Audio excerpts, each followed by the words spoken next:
hard. That was the hardest part Yeah. of my training, of the fight game for me. I wasn't enjoying at all the last couple of fights that I had, because it's like I had to become more professional in the weight cut than in a fight game, you know? Mm-hmm. And it was taking a lot of time and energy from me, and I'm like, my dream is to become a world champion. I want to end up this chapter that I have, that I started in 145, and now it's time to really enjoy it, and I'm very excited about that.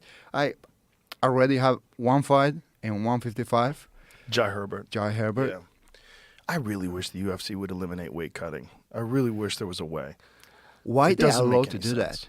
I don't. It's sanctioned cheating that everybody has to do.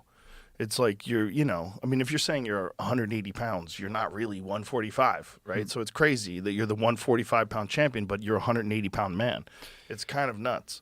Yeah, but at the same time, if you go to the next weight class, you are playing with a disadvantage because the guy in the next division is cutting a lot of weight. Mm-hmm. So if you don't do that, at the end of the day, you walk inside the octagon and you are the smaller guy. Yeah, like Islam. Islam Makhachev is huge. I mean, that guy, how he makes 155 is, I don't understand it. Every time I stand next to him, I'm like, how are you 155? How much do you think he walks around? He's got to be 190-ish, in the 190 range. He's Yeah. got to be. That's what he looks like to me. I never saw him in a person. Yeah, he's thick. He's thick and big. I mean, he's not a small. He's not a 155-pound man. It's just so silly. The whole thing is just it's an old thing that we kept for no reason.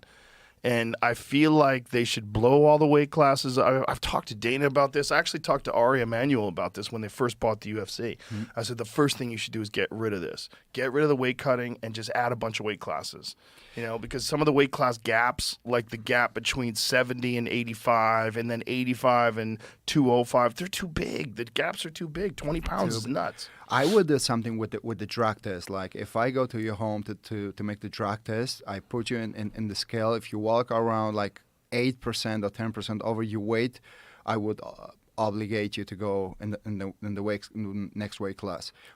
Just to give you an example, for example, if you're fighting 100 kilograms, I'm going to say Okay. in kilograms, and I go to your house, I do the drug test, I put you in the scale, and you weigh this 110 kilograms, I will force you to go to the next weight class.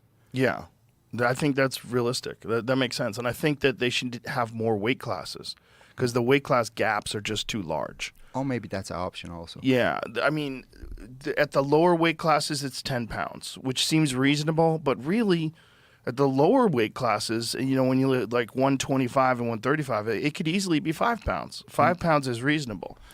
But the Dana doesn't want like 12 weight classes or 12, 15, 20 weight classes like boxing has. He wants it to be like the UFC has now, but it's not enough. There's I don't just really not know enough. the real reason behind that, but I would love to talk to Dana and ask him this questions also, because it's kind of dangerous also for the Yes. guys. And many times you put on a show for the people and you don't really know if they're going to make the weight. Right. Exactly. And they're going to be compromised. I mean, there's a Exactly. lot of guys who fight just deeply dehydrated from the day before. And even though they've rehydrated themselves, their brain's not rehydrated yet. Exactly.